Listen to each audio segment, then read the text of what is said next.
Hello, everybody. Welcome back to Shanalytics. It's been a bit of a break for Shanalytics. For a while, it was me and Vinny doing our regular Monday show. We still got that going. It's 49ers University now. You guys should be checking that out every Monday on my channel.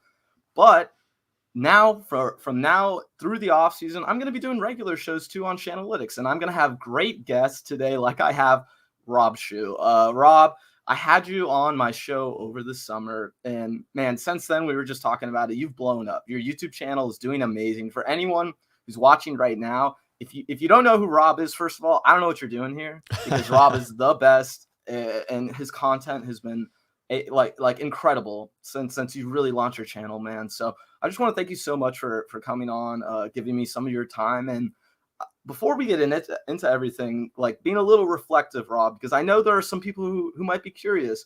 What do you think of these last 6-8 months that you've had? You know, obviously you started on Grant's channel, but I mean, you're really starting to build steam. I see you with all kinds of 49ers content creators. Your YouTube channel every single day is popping off. What's it been like, Rob, and how are you doing?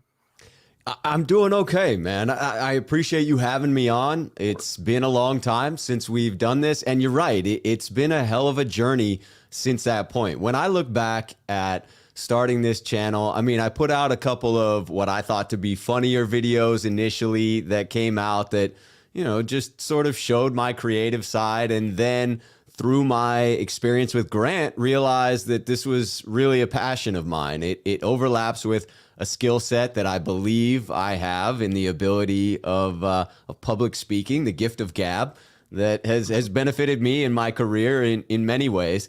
But in combination with my passion for the San Francisco 49ers, it really takes it to another level. So it has been an incredible journey in getting to meet a lot of 49er faithful, people like yourself, people that are interested in talking about the Niners, people that just want to get content out there for others to enjoy. And then this entire just community of folks on YouTube, not just the content creators, but the people who are absorbing the content and the way in which they interact with folks that create it. It really has been something else. And the growth, I'm grateful for it. You know, I feel like I have poured myself into my channel and feel as though the results have reflected that. It's been a lot of fun. I've really enjoyed it. And I have to say that I'm also glad that it did catch fire somewhat, because I don't know, you know, how much longer I would have been able to keep going if things had stayed the way they were last offseason for me. Well, and I'm certainly thankful, and I know everyone else is, that you kept it up, Rob, because the content you've been putting out has been great. Your fan interaction, I think, is second to none, really. And like you said, you know, with Grant, just when you start out doing these things, the cone phone, reaching out to him, tweeting at him, doing all these little things, and you get connected to all kinds of people who you would have never known in the first place. And really, Grant Cone, the connector of people more than anything, which is really impressive to me. And we do have a bunch of topics to talk about, Rob. We're going to be talking about the 49ers today. We got Mike McDaniels. I actually gave one of our topics away in the comments. So leave a comment, anyone. Who do you think is the most underrated free agent the 49ers need to keep? We'll get into that about halfway through our show. But Rob, right before we get into our first topic, and I'm just gonna say now, I did not let Rob know about this. I'm just putting it out there for you if you want to say anything on the topic, Rob. Do you have any predictions for Sunday? Obviously, the Super Bowl between the Bengals, between the Rams. It's an interesting matchup. Yep. Obviously, the Bengals, I think the only team they'd played in the Super Bowl up until this point was actually the 49ers. So what do you think of this matchup? You got a score prediction or any bets you're looking at or anything like that? So Sadly, with betting, I am completely out of the loop because Oregon has really screwed the pooch when it comes to how they are operating their betting system. It is completely controlled by the state lottery, so you don't get access to MGM and all these other high quality, well put out apps that exist. And the state's site is just trash. And so, unless I head to Vegas, I typically don't get many bets laid down. I haven't got an official score prediction on this one, but what I will say about the game is I think it absolutely hinges on the Bengals offensive line and their ability to give just enough time to Joe Burrow. And it doesn't have to be that much. I mean, as they have shown throughout the season, they went with a strategy of filling out those position players, those skill players, and abandoning all hope when it came to the offensive line. And it's worked for them. So what the hell do I know, right? I mean, I thought, you build through the trenches, and that's how you make for a successful franchise. No, turns out you just bring a bunch of superstars in at your skill positions and let the quarterback run around for his life back there. It will depend on the Rams' ability to drag him down. But if they can't, if they get 3 sacks on him or fewer, I think that the Bengals have a chance in this one. On paper, if I were betting, I got to be honest, if I were taking the money line, I'd probably take the Rams. But I'm hoping that the Bengals can pull it out, and that's who I'll be rooting for on Sunday. And I think a lot of people in the 49ers community especially feel that way about the Cincinnati Bengals. Obviously, 2 teams the 49ers have beaten this year. Personally, I'm kind of with you where my heart says the Bengals, but my mind is telling me that the Rams are probably going to win this game. They're just the better team, like we saw in the NFC Championship game, right? Ultimately with the 49ers. But you know what, Rob? We spent enough time not talking about the 49ers. We got to talk about the news that's been circulating through Twitter and through the NFL. Mike McDaniel got hired as the Miami Dolphins head coach just in the last 36 hours. First of all, what was your kind of initial reaction to him getting that job and that hire? And then how do you think this will impact the 49ers? Yeah, my initial reaction, and I voiced it on Twitter, was that I was saddened to lose Mike McDaniel. I think he is a very intelligent coach and adds a significant amount of value to the San Francisco 49ers. But at the same time, I was very happy for him. As someone that, because of his relationship to the 49ers, I've grown to care about, I want his success as well. And clearly within the NFL, if you are an offensive or defensive coordinator, the goal is to become a head coach. And my hope was that he would say, Miami's too dysfunctional. I don't want to go there. But let's be honest. If you take Ross out of the picture, if you take ownership out of the picture, it's not a dysfunctional franchise. It's a good roster. It's a great city. It's a storied franchise. Yes, the ownership leaves something to be desired, but such is life within the NFL, right? It's hard to get rid of the billionaire owners. I know most 49ers fans aren't huge proponents of Jed York either. And so at some point you have to look at, there are only 32 jobs out there. Is there enough talent to win? And, is it an organization that cares about winning? Now, that was the last part, was that report that came out would have made you question that. But, there are only 32 jobs. Jack Hammer tried to set me straight about that before the move happened, but I was hoping Mike would hold out. He didn't.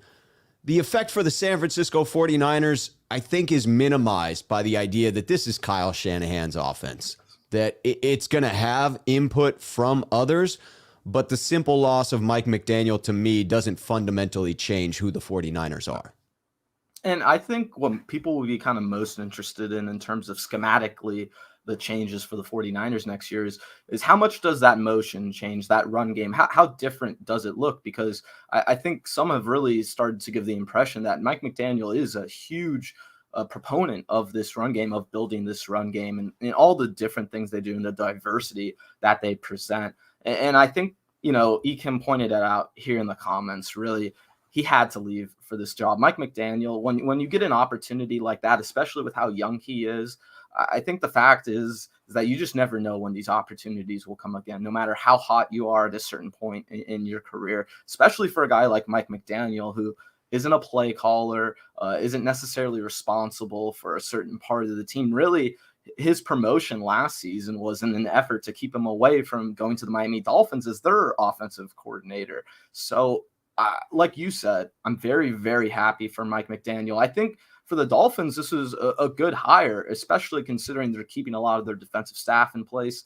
But it's going to be interesting to see how things change schematically for the 49ers, because we really don't know what his impact was at the end of the day. I think it was very hard to get a good impression. Like you said, this is Kyle Shanahan's offense. This is not Mike McDaniel's offense, coordinated by Kyle Shanahan, right? So I think the offense will look different no matter what next season, obviously, because there will be changes, but specifically the motion element, the movements, and all those different things that we see get really creative with the 49ers. I'll be curious to see how much of a difference there is from last season to this next season. Yeah.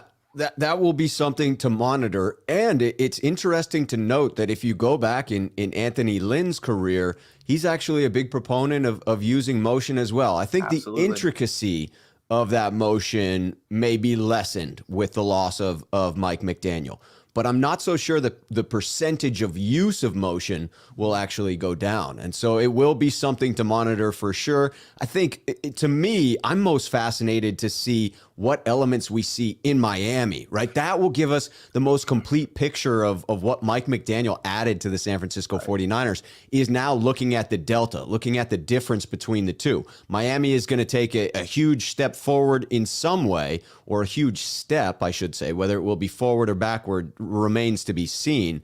But certainly the way in which they speak about Mike McDaniel as being a creative genius, you would expect them to lean heavy into his strengths, and that being the run game. So you'll be able to see the differences for Miami. And then obviously with the transition to Anthony Lynn helping out Kyle Shanahan, the 49ers will have a new look as well. But that's going to be greatly impacted by the fact that we now have a mobile quarterback, assuming nothing crazy happens in the offseason. Of course. And it does seem like everything is leading that way, like you alluded with Trey Lance. But I think what you said is super fascinating. What do the Miami Dolphins look like on offense? How do they use players like Jalen Waddle, like Lynn Bowden, who is a guy who plays different positions? It'll be really interesting to see where the Miami Dolphins land in terms of the most usage of motion in the league. Right. If I'm a betting man, I'm taking them as a top 5, top 7 finishing team in terms of motion for next season. So I think that's fair. Yeah, it'll be super fascinating. Like you said, I think that was a fantastic point. What do the Miami Dolphins look like? Because that is going to be the biggest difference we see in terms of this hire, I think, for the 49ers at least. And you mentioned one of the people that the 49ers are really trying to replace that void that Mike McDaniel left with. It's Anthony Lynn. The 49ers hired Anthony Lynn this past weekend to be their new assistant head coach. And he comes over from the Detroit Lions. Like you lightly mentioned with Lynn, he's a run game guy. He does use motion. And when you look at his rushing performances when he was a head coach for the Chargers, his teams finished almost top 10, I believe, every single season under him. So this is a guy who is going to be not only focused on the run game, but is going to be a huge proponent of it and can really help take off that load that Kyle Shanahan might have to carry. And I think one of the big things, Rob, that I'm personally most excited for, and the biggest thing I'm looking for with Anthony Lynn, is his leadership, which I think is second to none. And I'm not going to say it's something that this team was lacking necessarily, but it's not something that you feel when you hear Kyle Shanahan at the podium. Anthony Lynn, though, you can go and see the story about him that the NFL did a few years ago with the paramedics who saved his life. You can see some of the clips from him in the locker room, some of the mic'd up moments that he's had. This is a guy who's not only a head coach, but he is a leader of men, and he's going to add that to the San Francisco staff. No doubt about it. To me, when you look at someone as a leader, yes, you have to look at their actions. Yes, you have to look at their schematics. You have to look at what they bring to the equation in that regard. But it also has to pass the eye test. To me, that is one of the most important aspects to evaluating leadership is how does it feel when they're in front of a group of men? How does it look when they're in front of a group of men? How does it sound when they're in front of that locker room? And if you go back and you watch Anthony Lynn, I think what jumps off the tape to me is that he is that leader of men. He does command that respect. He does have the the air of someone with something important to share, and people tend to listen to that message. So to me, that's an important factor of bringing in fresh blood. I thought the 49ers needed to do that in some respect. When you watch these very important games for the San Francisco 49ers, and you see Kyle Shanahan tighten up in some of the worst moments for the team, to me, you can't just promote someone from within and feel like things are going to change. You can't just bring up Bobby Slowick and say, oh, the vibe's going to be different the next time we're in the NFC Championship game and it's the fourth quarter and things begin to shrink on us and all of a sudden we get a little conservative. No, at that instance, you need a new voice, a fresh voice, someone who's going to be able to come in and with a certain type of confidence do for Kyle Shanahan much what Deebo Samuel does for Kyle Shanahan. Inspire confidence in the play calling. When Deebo looked at Kyle and said, I got you after that turnover, I mean, Kyle knew what to do. He was inspired. He had that confidence. Again, I think it is having another man on the staff that can approach Kyle with a fresh voice, a new perspective on it. That to me is going to have an impact. But, more important than that, throughout the regular season is going to be, well, what are the X's and O's? And I think with Anthony Lynn, you touched on it. You can go back in his experience and watch his impact on the teams that he was with. Go back to Buffalo, where he was involved in the run game there as well, 2015, 2016. With the Chargers, very incredibly balanced offenses, number one or close to it in the run game on several of those years, but didn't have the type of run-blocking offensive line that the San Francisco 49ers have right now, or at least had in 2021. We'll see what happens with free agency and everything else. But he brings, the same sort of zone schemes that we're used to, balance between inside, outside runs, has a lot of that motion involved. To me, this was a phenomenal hire by the 49ers. I absolutely agree with that. And I think one thing that I kind of noticed and picked up about this hire is that Anthony Lynn does have a lot of familiarity with the Shanahans. Yes. I think one thing that people may have been critical of Kyle for is not bringing in outside coaches, right? Or at least it's perceived that way. Most of those guys are homegrown with the 49ers. Anthony Lynn, when he retired as a player with the Broncos, he became an assistant the next season under Mike Shanahan. So this is a guy that the Shanahans trust, but who can also come in and have a different voice that someone might not necessarily have, who's just a part of that Shanahan system, who's an assistant under Kyle, someone who's been with him forever, like a Mike McDaniel, right? So when you bring in an Anthony Lynn who has been a head coach, you're obviously going to get a ton of respect from the staff. But then the way these players will look at Anthony Lynn, it's going to be much different than they even looked at Mike McDaniel, right? A guy who Brandon Ayuk admittedly didn't even really know who he was until this season. So it's going to be interesting to see how the scheme changes, what differences there are, of course. But for me, the thing I've been focused on and the thing I'm most excited about is the leadership and the mentality that Anthony Lynn is going to be bringing to this football franchise. Yeah, you mentioned it. And one of the things that we lost with Mike McDaniel that I must acknowledge is the phenomenal one-liners he would come into the pressers with, right? I've got a dry sense of humor. I know people thought he was awkward right off of the bat. I found him to be charming in that regard. I found it to be endearing, Rob, right? Yeah. He's kind of a nerd. You can tell he's a nerdy guy. Totally. Who isn't necessarily communicating to the media like that all the time. And he's just, trying stuff out, being himself. He wasn't, I remember certain people have talked about how Jimmy Garoppolo comes off as this fake nice guy, almost this guy who's trying to be too perfect. That is not the impression you get from Mike McDaniel. No. It's quite the opposite of that, in fact. And I think with Anthony Lynn, right, there's not going to be any lack of people believing him. There isn't going to be that insincerity that people might feel with others. So he's a great voice to bring in. And one thing I did want to mention is we could see free agents incoming from the past teams that he's been involved with. People have been mentioning Melvin Gordon, obviously. Yep.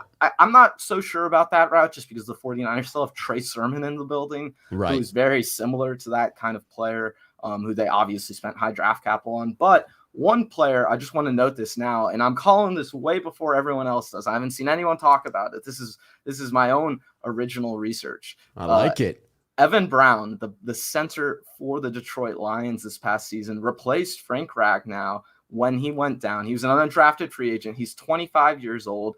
And I believe I got the numbers over here. In 750 pass snaps this season, 8 total pressures is allowed, 1 total sack, 4 penalties. This is a guy that the Detroit Lions trusted. And if you want to look at one part of that Detroit Lions team that was good, it was that offensive line. And obviously Lynn was the offensive coordinator for them last season. So yeah, Alex Mack retires. The 49ers can't find that guy in the draft.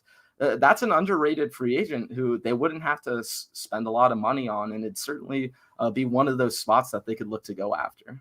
That's going to be a critical position for the 49ers, regardless of whether Mack retires this year or not. You've got to be one step ahead of that, in particular in the Shanahan system, where the center is such a critical role and the system is so complicated. You would ideally have the replacement for Alex Mack on the roster for a full year before Alex Mack actually retires. So that could be a move that you see the 49ers attempting to make as a depth piece, depending on what price tag he gets in free agency. Absolutely. And as someone who really only played one season, it doesn't really seem like there is going to be much of a market. And I think often, people brought up going to coaching a little bit. They brought up Pep Hamilton, Rich Bisaccia as potential guys, right? The one thing, though, ultimately that they don't have in common with Anthony Lynn is they don't have a relationship with Kyle Shanahan, right? So when you're looking at free agents, coaches that you think could be a part of the staff, could join this team, you got to look at those pieces where, hey, Anthony Lynn was with the Lions for last season. This is a guy knows very well, knows how good he is and what he can do for the 49ers if he's on their team. So I'd look for Lynn to potentially pick him, because really Detroit doesn't have many other free agents when I started looking at the list, Rob. Yeah. There are some interesting wide receivers who are maybe 4th or 5th guys on your list, but beyond that, there isn't much to add. But him and potentially former Chargers who were part of Lynn's team for those 3 or 4 seasons where he was the head coach. It'd be interesting to see what kind of players they target, if they do target any of those Anthony Lynn disciple type of players. Yeah, you have to wonder if Tyrod Taylor won't get his tires kicked, because he goes back to the Buffalo teams, right? Absolutely. I mean, that was 15 and 16 with Anthony Lynn there, Tyrod Taylor, and then obviously with the Chargers as well before transitioning to Justin Herbert. And being a veteran guy who's loved Absolutely. in locker rooms that he's been in, that could be a suitable type of a guy to bring in to back up Lance, because he is a mobile quarterback. He's familiar with the run game side of it with Anthony Lynn, and is a locker room guy. So to me, that's definitely one to monitor. That, Teddy Bridgewater, like there are a couple of players that I've got my eye on for the 49ers for a backup quarterback spot, but we shall see. Yeah, and I think the only pushback I would have with Tyrod Taylor potentially joining is just that he is going to cost them a lot of money. He got paid $12 million last season. Backups are expensive in this league in terms of the quarterback position for those high-end guys. So no doubt. 49ers are going to be cap strapped. It'll be interesting to see what positions they dedicate their money in free agency to.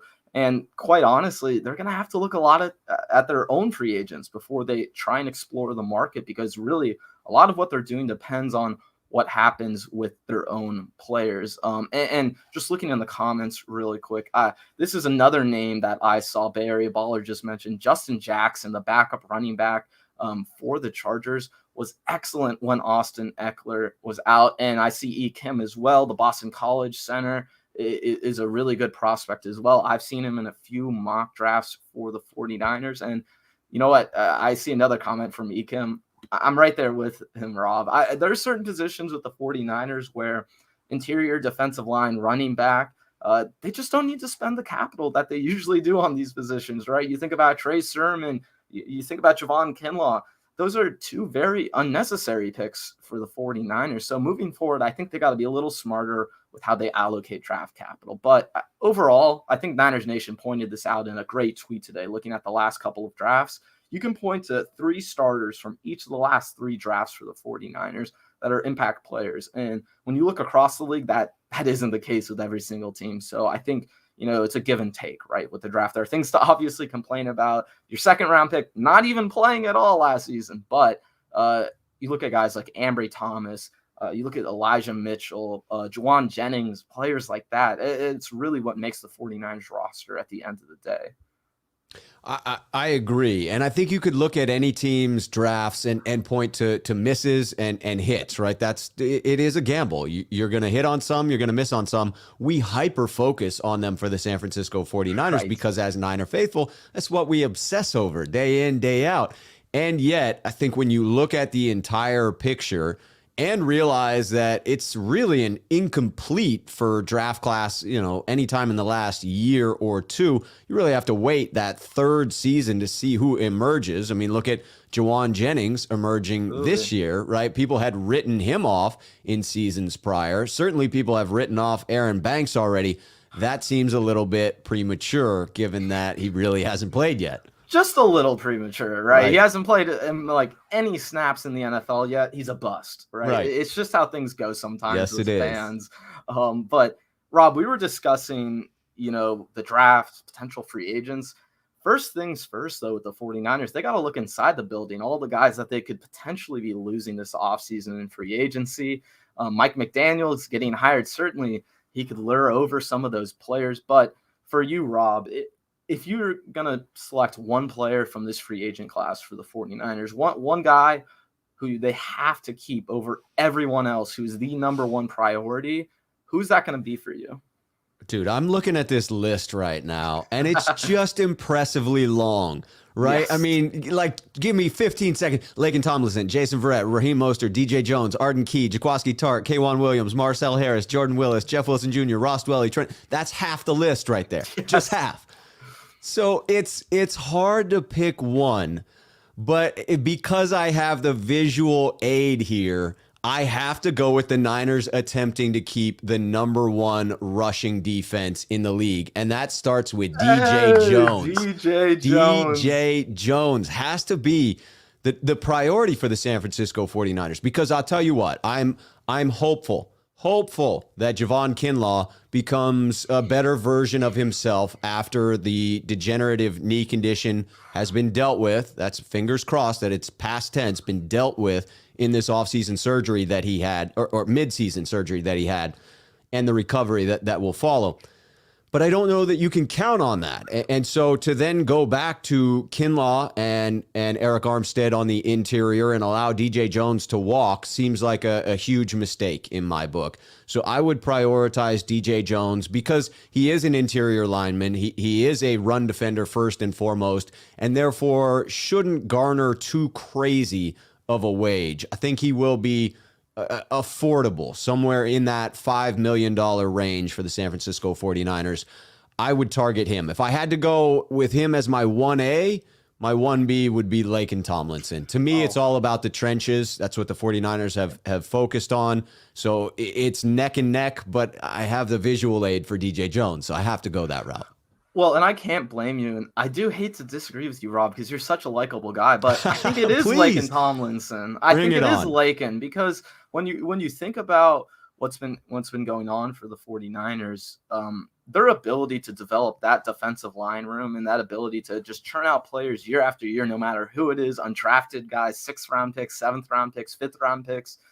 In that defensive line room, the 49ers have been able to really sustain success no matter the level of talent. I think where they haven't been able to develop and get that sure thing and get those players right in the draft and free agency is the offensive line. So when you think about Laken Tomlinson, right, and I see it in the comments, Ekim said Banks will replace Laken at left guard. Well, then I got to ask you, who's playing right guard? Because I sure as hell don't want Daniel Brunskill back as the no doubt starter for the 49ers. So when you look at this position group overall, you can certainly point to Jalen Moore, Colton McKivitz, these backup players that you might be comfortable with. But at the end of the day, you're more comfortable with those players being backups and replacements rather than actual starters. That's where you feel comfortable with that room.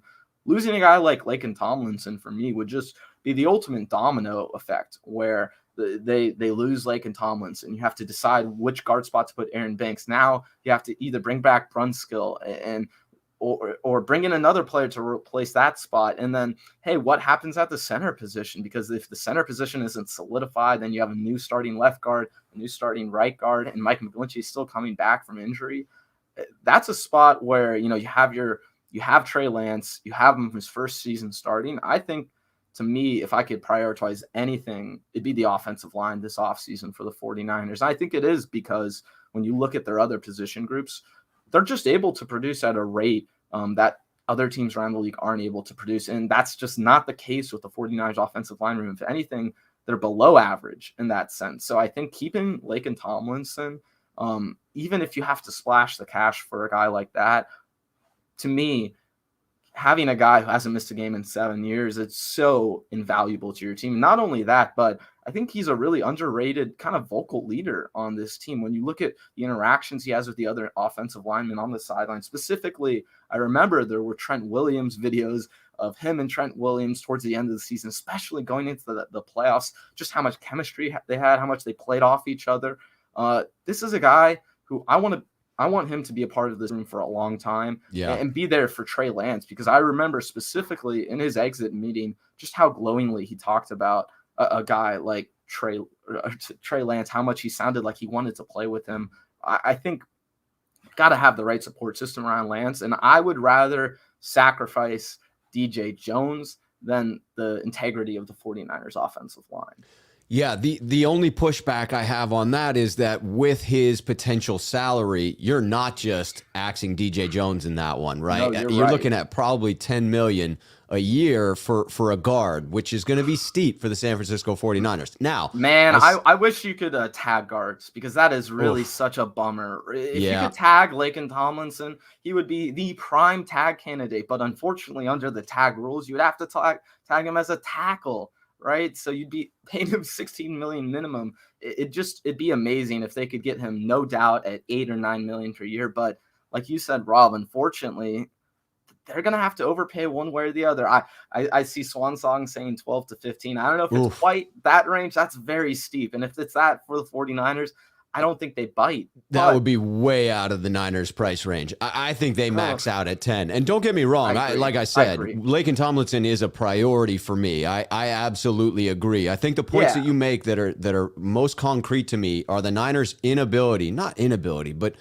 the Niners' lack of evidence in developing young offensive linemen, whereas on the other side of the ball, the Niners have done very well at developing pass rushers. I will say they've not had the same development success in run stoppers, right? I mean, if you take DJ Jones out of the equation, the San Francisco 49ers have been subpar in that regard. And if you look at earlier in the year where you had Kinlaw in there before they shifted that starting lineup, it just didn't have the same effect. So my thought is that anchors the defensive line. But honestly, I would be hard-pressed if you tell me that signing one means you can't sign the other. It's tough to decide which of the two is more important. It just depends on which side of the ball you're prioritizing.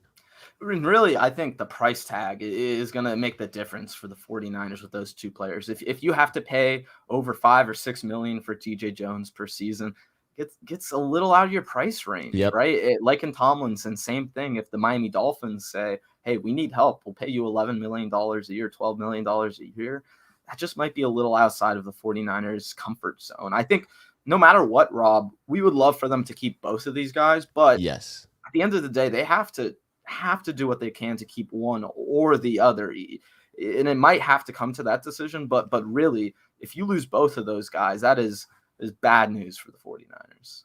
Bad news. I'll tell you what, I'll give you a quick, just off the cuff, my top 5 free agents. If we re-sign all 5 of these, a frickin' plus to the San Francisco 49ers. Laken Tomlinson, DJ Jones, Arden Key, Jordan Willis, and Raheem Mostert. If we get those 5 players back, however else everything else shakes out, I will be ecstatic. Hey, I'm right there with you. I think you mentioned some awesome guys. And just kind of talking about free agency a little more, you went down that list that we were talking about, Rob. That's a very long list of players. And I think there are a lot of under the radar guys that 49ers fans just aren't thinking about. And usually I would go right to you, Rob, but I got to steal this because you mentioned my pick right before this, it's Jordan Willis in terms of under the radar free agents for the 49ers. This is a guy who didn't get a lot of opportunity in terms of the pass rush. And that's just where he's been successful. And if you look in the 5 games where he had 10 or more pass rushing snaps, he had 7 pressures in those games. In the other games he played, I believe 8 or 9 other games, he had 4. So this is a guy, when you give him the opportunity, he's going to make the most of it, and he's going to get home. And I think when you look up and down that free agent list, right, there's guys like Jeff Wilson, Raheem Mostert, guys that you would really, really love to keep. But when you look at the success of the San Francisco 49ers this past season, and you think about how they build this team, bringing back a Jordan Willis who can be a pass rusher and can allow other guys to move inside, and you can do lots of different things with them. Having that depth at that room, having all those waves of guys you can bring in till the end of the season, right? That to me is super valuable for the 49ers. You mentioned DJ Jones, but I think more than anything, 49ers themselves would tell you that having quality depth, they would prefer that over having just 4 great guys like you saw maybe in 2019. 1,000% agree with that. And I think I have to go with the same player. Jordan Willis is my under the radar free agent signing. To me, that depth for the San Francisco 49ers along the defensive line is something that they absolutely cherish. And they have 3 potential edge guys that all could evolve just a little to present what I believe the 49ers really need, which is that bookend opposite of Bosa, someone to step up and really lay claim to that role. And you could see Samson Ebukam taking strides this year. You could see Charles Omenihu potentially stepping up towards the end of the season. And if you bring Jordan Willis back, now you have 3 guys. You add in Bosa, you have the 2 waves of edge players that can come in, and that's the type of depth that the 49ers need. I would anticipate that they also bring in someone through the draft. It's actually a need I would address pretty early in the draft, but that depth to bring back those key players, I don't imagine Jordan Willis fetching a huge amount in free agency. He's a locker room guy on top of that. You watch him speaking after the selfless plays that he made in that Green Bay Packers game, and the way in which he talked about just being the guy who got the opportunity and made the most of it. Like, I just love a dude like that. I love a guy who's team first, who's not about himself, didn't even come to the podium after the game because he didn't want to take away from every other player that was going to get and deserved credit in that one. And then you hear a leader like Bosa come out and say, I love that guy. I love that guy. And again, I just don't think that you can take those things too lightly. The chemistry of this team that they put together that was able to bounce back from 3-5, Ben, to the NFC Championship game. You got to bring back some of those key role players. And I think you hit on it. Jordan Willis is one of those guys. Yeah, and another guy, Rob, that I kind of thought about for this list too is Jeff Wilson Jr. Everyone talks about Raheem Mostert, and while I think it's certainly, he's worthy of that discussion, people should be talking about him in free agency, he's frankly someone I don't want the 49ers to go after again. And it's not because I don't enjoy what Raheem Mostert does for the 49ers. It's just that the price you're going to have to pay for him is just might not be worth it at this rate, considering how cheap you can go at the position and how successful you can be when you look at your Jeff Wilson types. When you look at Elijah Mitchell, JaMychal Hasty, Trey Sermon, it seems like, to me, you could fill out this running back room with just bringing back Jeff Wilson Jr., right? So obviously this is a position where you need that depth for the 49ers, and having multiple guys is really important because, like we saw, Rob, and at any time, those players can get injured. Obviously, Elijah Mitchell didn't play every single game this season. And Jeff Wilson was a huge part of why they had continued success on that back second half of the season, like you were talking about, that bounce back from 3-5. Jeff Wilson Jr. was one of the most important and underrated parts of that. Yeah, I in watching Jeff Wilson Jr. this year, I became concerned as to what he has left in the tank after the injury. Now, he came back quickly, and so that could evaporate, rather rapidly if you got to see him at full strength. But his lack of use down the stretch had me concerned. And I guess I wonder if the Niners will bring him back. I think price tag could be the key point here. You mentioned it. With Raheem Mostert, if I'm choosing between the two, purely on skill, both are healthy, I'm bringing back Raheem Mostert. That Obviously, is far and away my choice there. But if Raheem Mostert is going to dictate anything like $3 million a year, then I do think that the 49ers probably make a business decision there because they can fill out that room less expensively. And Jeff Wilson Jr. may be one of those options. Coming off of an injury, didn't have a very successful resurgence once he was back out there. And, makes you wonder if he's going to be on a one-year cheap deal. I think the 49ers need to upgrade their third down back, JaMycal Hasty. I'm just not convinced that if the 49ers were to put him on the practice squad, that anyone would necessarily sign him onto their 53-man roster.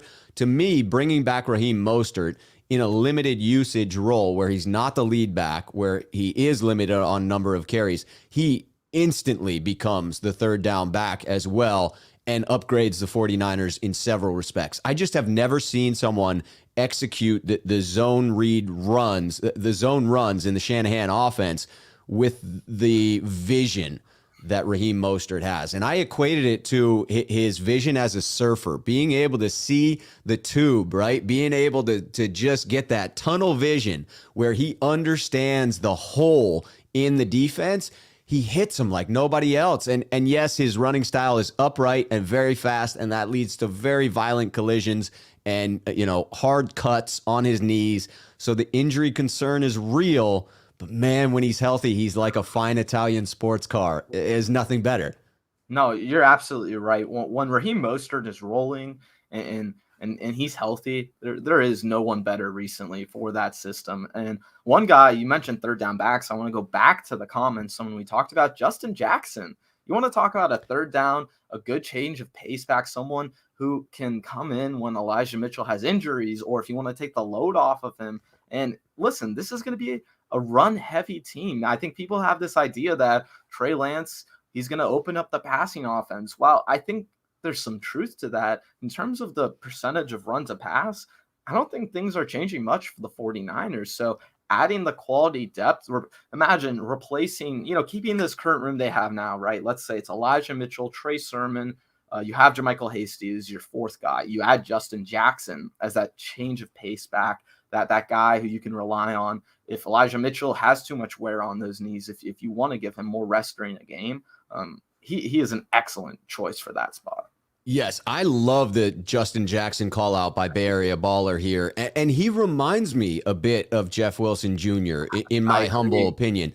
I would be thrilled, to the moon, if we have Elijah Mitchell, Trey Sermon, Justin Jackson, and Raheem Mostert. If you can fill out those four, I know it's unlikely because, it's probably going to cost a little bit to get both of those guys. But I don't know. If Mostert doesn't get the bite at the apple with free agency, there's no better landing spot for him than coming back to the Niners on a one-year prove-it deal. So it could happen. Yeah, I'm right there with you. It's going to be interesting to see how that running back room plays out and how all these free agents pan out. And you know what? We were talking about the future of the team, what they're going to look like next season. Obviously, we got to talk about the guy who is the future of the 49ers. He is the 49ers fans' hopes and dreams. Don't want to put too much on you, Trey. But when you look at this team, obviously the shift from Jimmy is going to be a schematic difference. It's going to impact a lot of players in a lot of different ways. But what is one position group that you're looking at that you think has the most room for growth in terms of the Trey Lance offense? And maybe not, growth, but productivity overall. Where do you see the biggest jump in biggest improvement? Yeah, I'd like to take some sort of a creative angle with this and speak about the ways in which the offensive line group will evolve with a mobile quarterback and that it will make them equally more dangerous in the pass game as well as the run game. But I got to go with the obvious here. And to me, it's the wide receiver group. I try to be very balanced in my coverage. I didn't think of myself as any type of a Jimmy apologist, nor a bigger fan of Jimmy than Trey. I am an equal fan of both of them because they are members of the San Francisco 49ers. I was very excited about the prospect of working Trey Lance into the offense and was disappointed to see how little we were able to do that. But not to bash Jimmy, but let's be honest that his skill set was very much targeted over the middle of the field. And you saw defenses begin to scheme around that. And the Rams did a phenomenal job of taking away the 49ers' strengths. They took away the run game by playing 8-9 men in the box and daring the San Francisco 49ers to take those deep shots. We took one or two, missed on one or two, and were unable to then turn the game to our side because of that. I think Trey changes that. I believe Trey comes in and his ability to both stretch the field from a traditional drop back sense, but more importantly, within the play action game to get, I just keep envisioning what we have seen from him. You're in between the 40s. It's second down and 3, and you get a play action rollout to the wide side of the field. Trey can use his legs or take a shot down the field. He's got enough of a candle to throw it back across the field to a wide receiver, as we saw in the preseason. And to me, it's the wide receivers that benefit from that. Yes, will we continue to see yards after the catch within a Shanahan offense? Of course we will, because Kyle Shanahan's all about finding those mismatches. But what we will see more of, more consistently, are those deep shots that other teams are taking and the benefit of catching those passes, but also the pass interference penalties that will be a part of that. Yeah, want to talk about something the 49ers didn't experience. It was downfield pass interference. It's going to be a huge jump from Jimmy. And look, this isn't about knocking Jimmy, like you said. We don't want to. This isn't about bashing Jimmy. This is all about the future and being honest about what we've seen with this franchise.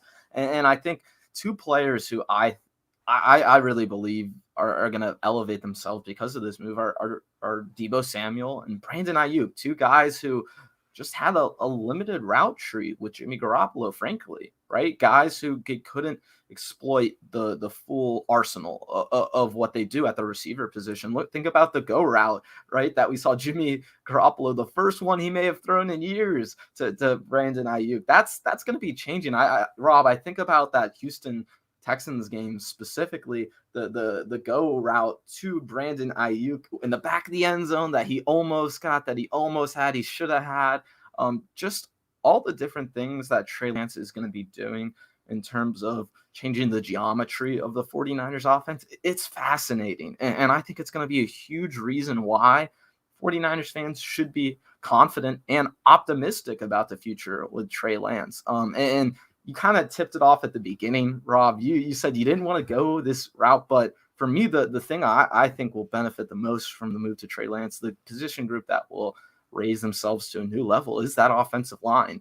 Because when you look at a guy like Jimmy Garoppolo, right, he just is, he has cement feet. There's no other easy way to say it. And I don't think that's harsh by any means, because when you look at the rates, Rob, he ranks bottom 5, bottom 10 in pressure to sack rate. This is a guy who, when you do get pressure on him, he will go down. And he's a guy who just cannot escape the pocket, right? I think one of the frustrating things about the people, or at least from my perspective, that wanted Trey Lance to play over Jimmy Garoppolo, is that even when the plays aren't there, or are there, right, and Jimmy Garoppolo or Trey Lance misses them, Trey Lance still has the opportunity to make plays beyond that, to roll outside the pocket, to get plays when there's nothing there or there is something there and he misses it. I think about the Houston Texans specifically, that end zone snap that he took on the all slants, that first snap of the drive where he has Deebo and Kittle open, but he scrambles around the back of the end zone for about 3 to 4 seconds, finds Brandon Ayuk out of bounds for a first down. Things like that. On that part, it was a part of that drive too, right? The George Kittle leak where he has him right there, and Kyle's probably sitting in that room telling him, "Damn, Trey, you got to execute this. You got to hit him in stride." But then Trey Lance runs back, throws across his body, and hits Trent Sherfield coming across the field. When you look at how Trey Lance will help out this offensive line, often when with teams with rushing quarterbacks, the worry is that they'll get sacked more. They'll when they do get pressured, they'll be chasing them around the entire time. They won't be looking downfield.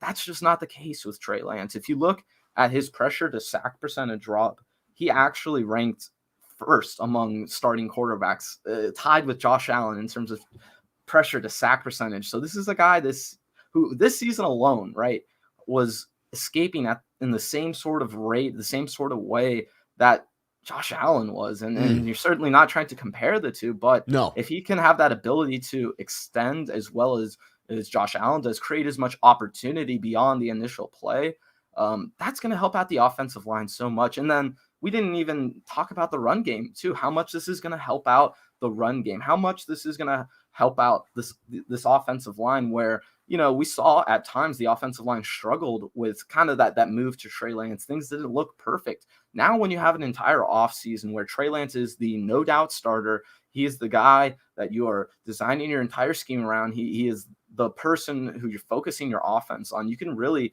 build that the right way and get your offensive line to do the type of things that you wanted them to do that they probably just couldn't execute this season, right? So I think this offensive line it's going to have a huge jump for the 49ers just because of Trey Lance, even if they bring back the same exact offensive line. I think that's a reasonable assertion. And certainly with the pushing the ball down the field, it's going to open up some things in the rushing attack that don't currently exist because defenses are able to take them away schematically by playing closer to the line, middle of the field. And what we saw early on and going back and forth between the quarterbacks was a little bit of confusion for the offensive line in some excessive holding penalties that you would expect from people going from, to your point, someone who doesn't move well in the pocket at all. Someone who, not only isn't mobile, but doesn't move around in the pocket very well either. I mean, it really was the worst of both worlds for Jimmy Garoppolo in that respect, and it is reflected in that pressure to sack ratio. And to me, that passes the eye test too. That's what I see. Like when Absolutely. Jimmy's under pressure, it usually ends poorly, especially that interior pressure. I even feel, Rob, that I feel like Trey Lance just handled the pocket better than Jimmy Garoppolo did this past season. Right. I think it's close, but when you look at the way Trey Lance was able to step up into the pocket to feel pressure, at least from a potential standpoint, this is a guy who is going to feel bodies all around him. He's just bigger than Jimmy Garoppolo is, right? No doubt. I saw that a bit in the Houston game. I'd be reticent to say that when I'm taking both games into account because that Arizona game was far different. But the improvement from week 5 to week 17, I believe that was remarkable. And I'm not a subscriber to, yes, Houston's defense is suspect when comparing to the rest of the league, but it's not a college defense. No. It's not a junior varsity. This is the NFL. The difference between the best defenses and the worst defenses is not as much as people think. So I still give him credit, even though it's the Houston Texans. But yes, seeing that progression for him really does leave me optimistic about what we're going to see next year. Yeah, and I think there is just a ton of optimism around the 49ers fan base, as there should be, because things are really trending in the right direction when you look at a macro perspective, you look at their chances of contending in the future. This is a team that you should have a lot of confidence in, 49ers fans. And we only have a few more minutes, but we are going to hit one more quick bonus topic. I let Rob know about it ahead of time. I'm not throwing anything on him. Don't worry, everybody. But before we get out of here, before we get into the last topic, just so everyone knows, make sure you subscribe to my channel. Link is down below. All of Rob's links are down there as well. If you aren't subscribed to him already, first of all, like I said, what are you doing here? You need to go subscribe to Rob Schuh right at this instant. He's doing a mailbag later tonight. You guys can go check him on his own channel. Follow him on Twitter as well, because I see you've been posting on there a little bit more lately. You've been a little more active on Twitter. So I hope we see you in there. Maybe we'll see you in Twitter Spaces sometime, Rob. I know I haven't seen you quite yet, but we got to get you on sometime. Yes, I do need to do that. I'm old school, so it takes me a while to adopt to new technology, but Twitter Spaces is one that's been calling my name. Oh, absolutely. It's gonna be great when we do get you on too. But one player who had just a breakout season for the 49ers and really towards the end of the season was one of the more important underrated players, Juwan Jennings. First of all, how do you feel he performed then? Do you feel he is potentially better than Kendrick Bourne? Or if he's not yet, do you think he can be? Yeah, so the way in which I described Juwan Jennings when he burst onto the scene this season was he just gave me the impression of a grown ass man. Like that's just the way in which he carries Damn himself. straight, Rob. That's the way in which he plays. That's the way in which he catches the ball. That's the way in which he blocks. And to me, that's something that the 49ers need in their receiving core. They need somebody who is going to make the contested catches and the third down catches and the touchdown catches that Kendrick Bourne was able to make before his departure. They need someone that sets the tone in the run blocking for their wide receivers so that they can run different looks out of the same formation. And I'm reticent to compare directly and say one is better than the other. If I look at them right now, they seem comparable in that respect. As far as who has greater potential, again, it's a tough one to say. From I was a big Kendrick Bourne fan. That's why it's fair, tough for me to say that Juwan Jennings, would be, is, or will be better than Kendrick Bourne. But I got to say, as a complete player, as the ability to be a locker room guy like Kendrick Bourne was, to provide that sort of spice to the locker room, some jovial attitude, which I think is needed, but to still have that dog mentality that Kyle Shanahan loves and that is needed to be able to flip the switch between a guy that is great in the locker room, bringing energy, but then a grown-ass man on the field and getting in a defender's face and irritating the defender to the point to where they act on it, but Juwan Jennings is cool. I got to give a slight edge to Juwan Jennings, maybe not being a better player, but adding more value to this San Francisco 49ers team, that they can make use of his skill set slightly more than they were able to with Kendrick Bourne.